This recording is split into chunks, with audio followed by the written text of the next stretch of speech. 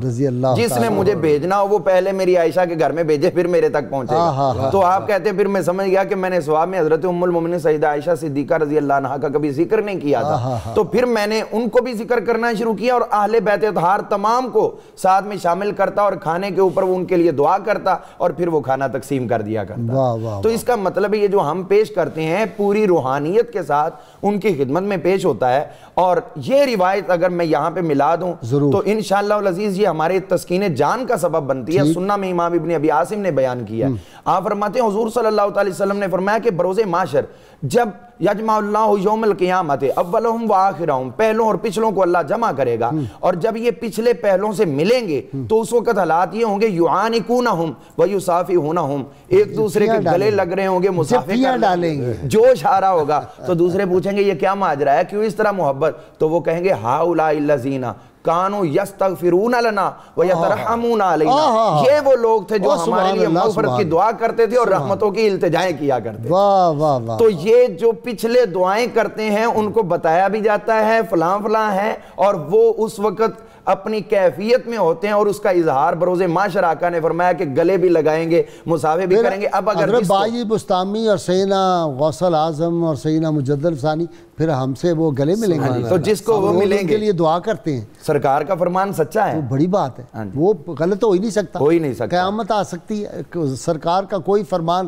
غلط ہو ہی نہیں سکتا. اس کے بارے میں اگر کسی کے دل میں وسوسہ وہم بھی آئے اس کا ایمان ضائع ہو جائے گا. بے شک. اور اعلیٰ حضرت عظیم البرکت امام محمد رضا فاضل بریلوی رحمۃ اللہ علیہ آپ اپنے ایام المرض میں تھے تو دیکھنے والوں نے یہی دیکھا تھا نا کہ جو ختم شریف آپ کا آخری ہوا تھا تو آپ چارپائی سے بڑی مشکل سے نیچے اترے اور نیچے ہو کے زمین کے ساتھ لگ کے وہ جو تبرک کا ٹکڑا اٹھایا تھا وہ اٹھایا اور منہ میں ڈالا اور فرمانے لگے یہ غوث پاک رضی اللہ عنہ کا اصالہ ثواب ہے اور اس کا یہ ٹکڑا نیچے گرا ہوا تھا، آپ نے زمین کے ساتھ لگ کے وہ اٹھایا ہے. تو اتنی بڑی شخصیت جو وقت کی مجدد تھی وہ 11ویں شریف کے تبرک سے اتنا پیار کرتی ہے تو پھر اس سے ہمیں بھی سمجھ لینا چاہیے کہ یہ معمولی چیز نہیں ہے، واقعی وہ چیز ہے جس کے سینے میں جاتی ہے اس کو حضور صلی اللہ علیہ وسلم کا عرفان عطا کرتی ہے اور حضور غوث پاک رضی اللہ عنہ کے فیض و برکات عطا کرتی ہے. اچھا جی ایک بتائیں ذرا بات، مطلب 11ویں شریف بندہ دے رہا ہے تو آج ایک افسر ہے بالفرض وہ آج ہی رشوت لے کے آتا ہے اس سے دے دیتا ہے، آج ہی ہے کوئی ڈاکہ مار کے آتا ہے، آج ہی ہے کوئی 2 نمبر چیزیں بیچ کے یہ جو ہے ملاوٹ کر کے جعلی دودھ بیچ کے آ جاتا ہے، جعلی دوائیاں بیچ کے آ جاتا ہے، کچھ کر کے آ جاتا ہے، اس کا بھی ثواب ملے گا. نبی کریم صلی اللہ علیہ وسلم کے حدیث شریف ہے ان اللہ طیب لا یقبل الا طیبا، اللہ پاک ہے پاک مال قبول فرماتا ہے. اچھا ناپاک جو ہے ڈاکے کا قبول نہیں ہے، جتنا مرضی عوام کا لوٹا ہوا ہو پیسہ قوم کا مال ہو لوٹا ہوا رشوت کا مال لندن میں ختم کرائے کوئی ثواب نہیں اس کا. اچھا اور ثواب والے کام میں لگانا بھی نہیں چاہیے. اور یہ تو اگر کوئی عالم دین ساتھ بٹھا لیا جائے ختم کرانے کے لیے بڑا نامور ہو اس کو ساتھ بٹھا لے کرسی کے تو پھر قبول نہیں ہو جائے گا. بعض چیزیں ایسی ہوتی ہیں ان کے طریقے قبولیت کے ہوتے ہیں. اچھا مثلا کپڑے کو پیشاب لگ گیا ہے، اچھا اب دعا کرو پاک ہو جائے، دعا کرو پاک، اس کو دھونے سے پاک ہوگا، دعا سے پاک نہیں ہوگا. اور حضرت صاحب کی بات کے ساتھ ایک بات کرتا ہوں میں، آپ نے فرمایا کہ جفیاں ڈالیں گے مان کے، یہ سٹارٹ ہو چکا ہے کام. اچھا ابھی ہو گیا ہے. وہ کیسے ہوا ہے؟ امام احمد بن حنبل لکھتے ہیں جلد نمبر 2 صفحہ 509 میں لکھتے ہیں اور مشکات سے صفحہ 206 میں آتا ہے. اس طرح ابن ماجہ 3660 میں حدیث آتی ہے. مجموعہ الزوائد میں جلد نمبر 7 اس میں آتے ہیں کہ آقا کریم فرماتے ہیں جب کوئی مسلمان اپنے عزیز رشتہ دار کے لیے ذکر کرتا ہے دعا کرتا ہے تو لائیو جیسے لائیو پروگرام ہوتا ہے نا، لائیو اسی وقت وہ دعا اس کے نام مال میں جمع ہو جاتی ہے جس کے لیے دعا کی جاتی ہے. اور فیقول یا ربی انا لی ہذہ، مولا کریم میرا تو بیلنس اتنا تھا یہ بیلنس کیسے بڑھ گیا ہے؟ تو اللہ فرماتا ہے فیقول بے استغفار ولدک لک، تیرے پتر نے دعا کی ہے میں نے درجہ بلند فرما دیا واہ واہ واہ واہ، حضرت ایک میں گزارش کرتا سبحان ہوں اللہ، پہلے دعائیں ہوتی تھی صدقہ ہوتا تھا استغفار ہوتا تھا یہ ٹرمز ہیں جو یوز ہوتی ہیں احادیث کے اندر اچھا ان ساری ٹرمز کو ہم نے ایصال ثواب کے اندر جمع کر لیا اور کام وہی کر رہے ہیں صدقہ کر رہے ہیں دعا کر رہے ہیں اور پانی بانٹ رہے ہیں دودھ بانٹ رہے ہیں کھانے بانٹ رہے ہیں اس کا نام ہے ایصال ثواب حدیثوں میں ثواب کا ہی لفظ آتا ہے ایصال کا ملانا آتا ہے جب سب کچھ مل جاتا ہے اس کو ایک پیٹ ورڈ دے کے کہ یہ اس کام کے لیے اس کے سارے آ گیا صدقے آ گئے خیرات آ گئی دعا استغفار آ بہت گئی شکریہ اب میرا خیال ہے جی اللہ کے فضل و کرم سے ناظرین کرام کسی کے ذہن میں کوئی ڈاؤٹ نہیں رہا ہوگا یہ کوئی ایسی قصے کہانیاں کچے نہیں بیان کیے تمام کتب کے حوالے احادیث مبارکہ کے حوالے آج میرے اسکالرز نے کیے میں سمجھتا ہوں کوب ویب جو ہوتے ہیں نا انسانوں کے ذہنوں میں مکڑی کی جالا تن دیتی ہے ذہنوں میں بھی مکڑی کے جالے ہوتے ہیں وہ آج سارے جالے انشاءاللہ تعالیٰ امید ہے اتر جائیں گے اللہ تعالیٰ سب کو یہ توفیق عطا فرمائے کہ وہ اپنے بڑوں کے لیے پڑھ کے ان کو ایصال ثواب کریں ان کے لیے صدقہ خیرات کریں غریبوں کو کھانا کھلائیں علامہ صاحب آپ کا بہت شکریہ پروفیسر آپ کا بھی شکریہ ناصر اور برکاتی صاحب آپ کا بہت شکریہ ناظرین کرام کتاب الشفا سے نسخے کا وقت ہو گیا روحانی ترقی کا حصول جو شخص ہر نماز کے بعد 11 بار سورہ فاتحہ کا ورد کرتا ہے اللہ تعالیٰ اسے روحانی ترقی عطا فرماتا ہے اور اس کا خاتمہ بالخیر ہوتا ہے شرط یہ ہے کہ اول و آخر کم از کم 11 مرتبہ کوئی بھی درود پاک جو آپ کو آتا ہو وہ آپ ضرور پڑھیں خلیفہ چہارم سیدنا علی مرتضیٰ شیر خدا رضی اللہ تعالیٰ عنہ فرماتے ہیں پریشانی خاموش رہنے سے کم صبر کرنے سے ختم اور شکر کرنے سے خوشی میں بدل جاتی ہے اللہ تعالیٰ سے دعا ہے کہ ہمیں حضور رحمت عالمین صلی اللہ علیہ وسلم کی غیر مشروط محبت اور لا محدود وفاداری نصیب فرمائے اللہ کریم ہمیں صحابہ کرام اولیاء اعظام کا ادب کرنے کی اپنے بڑے بزرگوں کا ادب کرنے کی توفیق عطا فرمائے اور اللہ تعالیٰ ہمیں یہ توفیق عطا فرمائے سب کلمہ گویان محمد صلی اللہ علیہ وسلم کو اللہ یہ توفیق دے کہ وہ اپنے بڑوں کے لیے ایصال ثواب کریں ان کے لیے صدقات اور خیرات کریں اور یہ سارا کام رزق حلال سے کریں ناظرین کرام اس کے ساتھ ہی وہ وقت ہو گیا ہم ایک دعا روز کرتے ہیں کہ اللہ تعالیٰ پاکستان کو دیانتدار حکمران عطا فرمائے جو نبی کریم صلی اللہ علیہ وسلم کے سچے سچے غلام ہوں اس کے ساتھ ہی نعرے کے لیے میرے تینوں مہمان بھی تیار بیٹھے ہیں اور ناظرین اور سامعین بھی سب اپنی قوت جمع کر لیں وہ نعرہ جو پاکستان کی گلی گلی کوچے کوچے گونجے گا اور پاکستان دنیا کی انشاءاللہ تعالیٰ امامت کرے گا تیار ہو جائیے نعرے کے لیے پاکستان کا مطلب کیا لا الہ الا اللہ محمد الرسول اللہ صلی اللہ علیہ وسلم